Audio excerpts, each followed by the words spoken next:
Okay, welcome to 20 minutes of inversions. We're going to keep it pretty traditional today and focus on some therapeutic inversions that'll help nourish your heart and still your mind.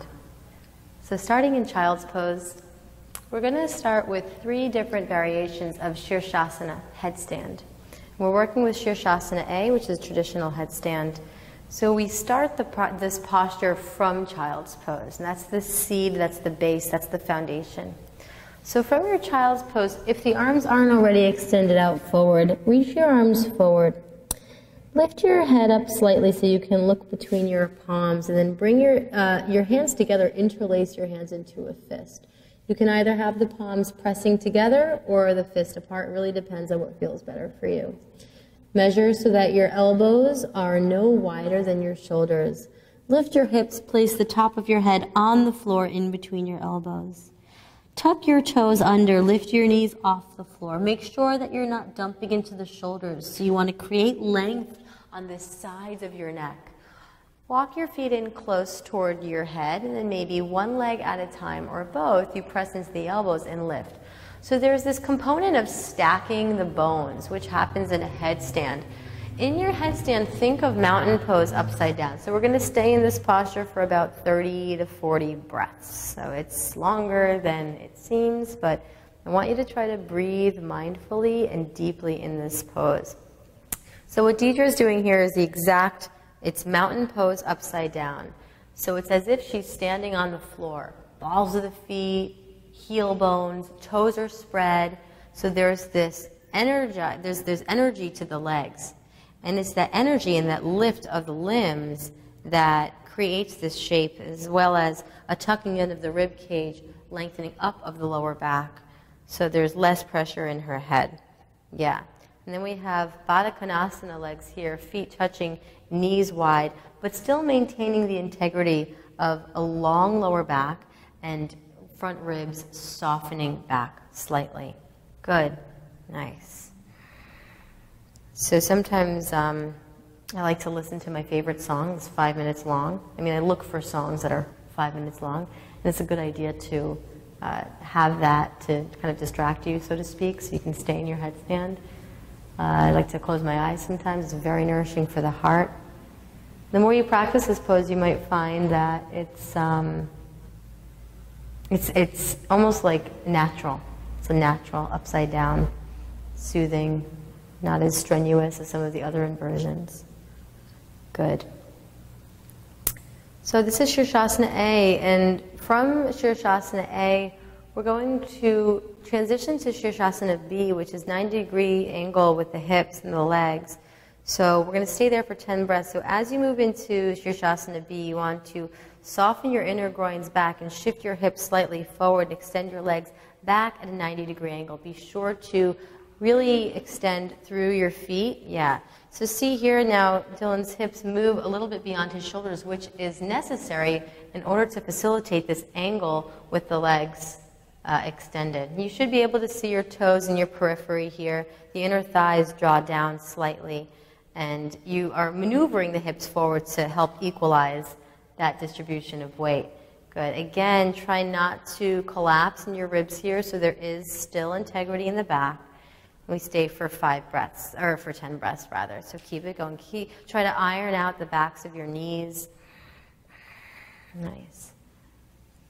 Okay, let's pretend that was 10 breaths. Come back up to regular Shirshasana A. Good. From there, we're going to move to Shirshasana C.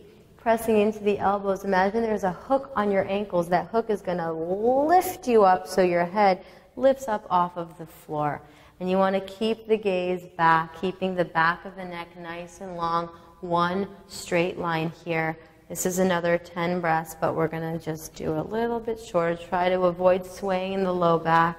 So bring the legs forward and the ribs in. Good. 2 more breaths.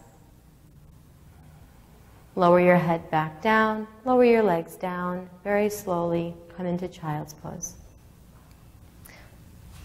Take a few breaths in child's pose. It's all practice. So if you can't do it all today, that's fantastic. You have good things to look forward to.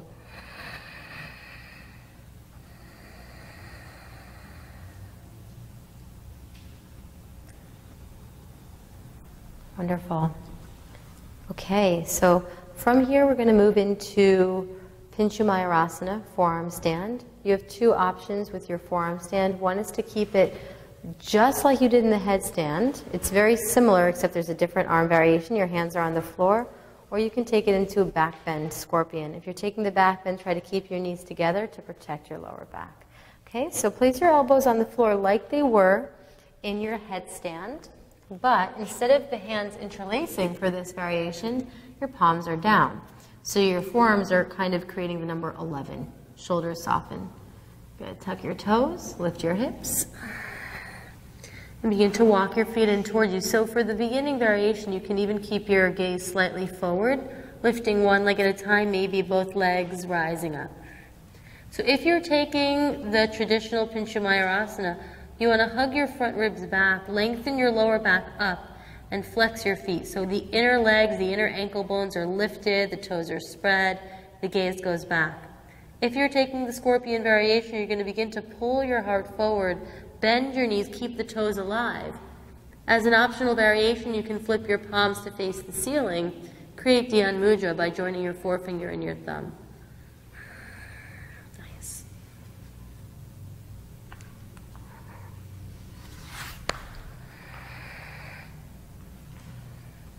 Two more breaths.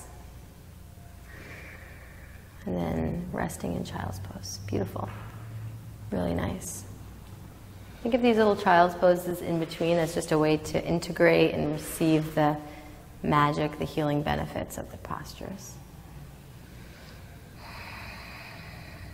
And these more active inversions like forearm stand and handstand that we're going to move into next, you know, you don't have to stay in them as long as like a headstand is more of a therapeutic healing posture. So I'd recommend you stay in the headstand. You can always use a wall, do it against a wall, and shoulder stand, which we'll do later. Those are, headstand and shoulder stand are very, very good to hold for a long time. Hours. Just kidding. Okay, handstand. Bring your arms forward. Come into downward facing dog.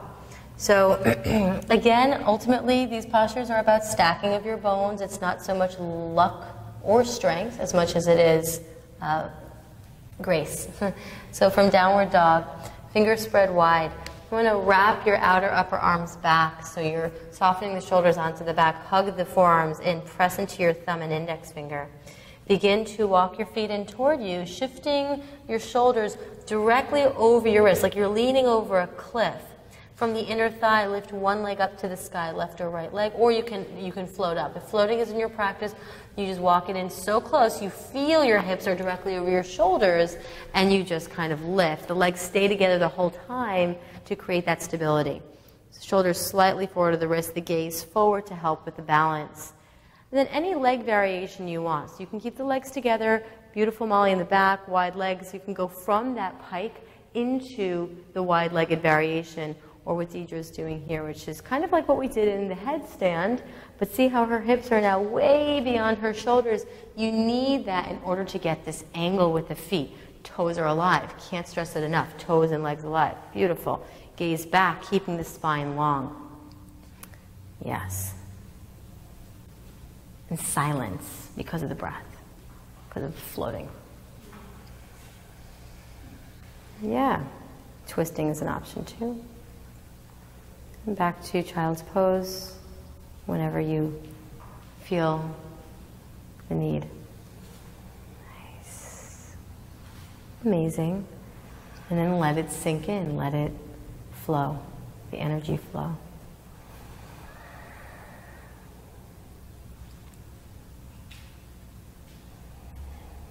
Awesome. So we're going to move into tripod headstand from here. The tripod, I said in some of my other videos, is kind of, you don't want to necessarily hold it for too long. There is a lot of pressure on the head, but it's a fun transition type of posture. So for tripod, you can start on your hands and knees. Some people like to start from prasarita, a wide-legged standing forward fold. It's really up to you. All that matters most is that you line everything up. So your hands by your head. I think that you can actually do this posture with your hands outsides of your head, so they don't have to be as far back. So the more advanced you are in your practice, you can bring your arms out and forward more, so it's almost as if your hands are in line with your head. So you're creating more balance that way. And you can lift your legs up, lift one arm up, maybe not. No, probably not. Not even going to try. All right, so let's try it. So you want to make sure that it's the top of your head that goes on the floor, not your forehead, not the way back. Yeah, you can bring your arms way forward and come up. Both legs at a time is usually recommended. Yeah, and the shoulders away from the ears. Beautiful. And again, just like in the other inversions, you have options with the legs. You can split them out, but don't lose the strength of your legs. Super important. And your core and your breath. And think of your legs lifting up so you're decreasing the pressure on your neck. If you did one side of something, I would recommend switching sides as well before you complete the posture. Yes.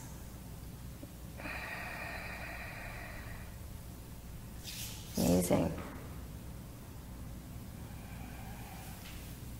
Awesome. Yeah, go ahead. It's awesome, you guys. I'm just going to watch them. So, great. Child's pose when you're done, and then we'll take it into a stretch for the neck. So, take your time coming down. When you're in child's pose, I want you to stay down, but just lift your hips up, roll onto the top of your head, and begin to make some circular rotations on your skull. So this is really nice. We've been doing a lot of postures with our head on the ground. So I want you to move in a way that you're not straining the neck. And if you find a spot or two that feel a little bit juicy, just stay there and breathe into your cervical spine. So really just allowing that energy to flood back into your head, into your neck. Really great. Okay. And then release back into child's pose. And then from your child's pose, roll up your spine to seated. Shift your hips to one side. Extend your legs out in front of you. And lie down on your back. So we'll move into a few variations of shoulder stands, Salamba Sarvangasana. So moving first into plow pose, Halasana, with your arms alongside you. Inhale, lift your legs up and overhead. If your feet don't touch the floor, keep supporting your lower back with your hands.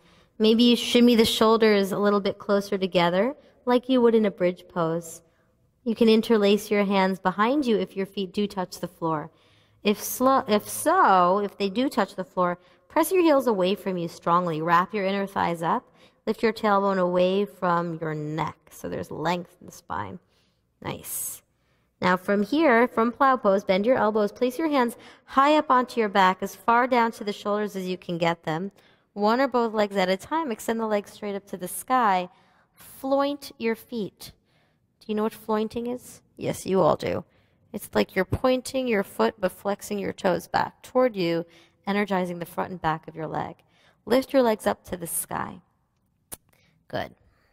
So again, this is one of those postures that I recommend holding for at least 75 breaths. If you have Padmasana lotus, fold your right shin in, your right leg in first, left leg on top. Option is to hold on to your thighs or to reach the arms straight up to the sky.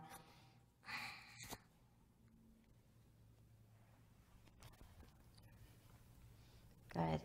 So you want to make sure that you're balancing on your shoulders and not your neck. So as an option, you can actually use a blanket underneath your shoulders if you did feel like you were crunching your neck. In this posture, try to press the back of your head down so you do find that natural curve in your neck. This is shoulder stand, not neck stand. Very important. Good.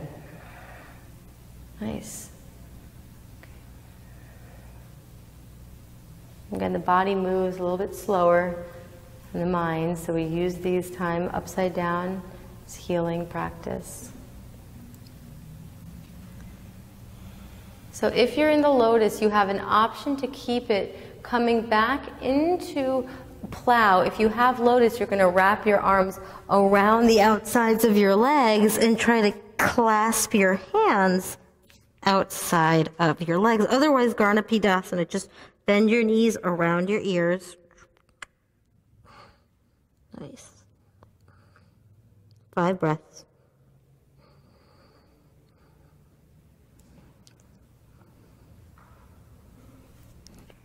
Keeping lotus if you have it, release your arms alongside you. Create breaks with your arms. So palms along the floor, slowly unfurl down, using your belly and your arms all the way down. Keep your lotus if you have it, otherwise just extend the legs long. Good. If you have Padmasana, you're going to take fish pose, grabbing onto your, let's see, where are we here? Grabbing onto your big toes if you can for the fish. So you can arch your back, grab onto your feet, and use that to pull the elbows down to the outer ribs, crown of head or hairline on floor. If you'd like lion's breath here, take a deep inhale through your nose, squeeze your face through your mouth, exhale, ha, stick out your tongue.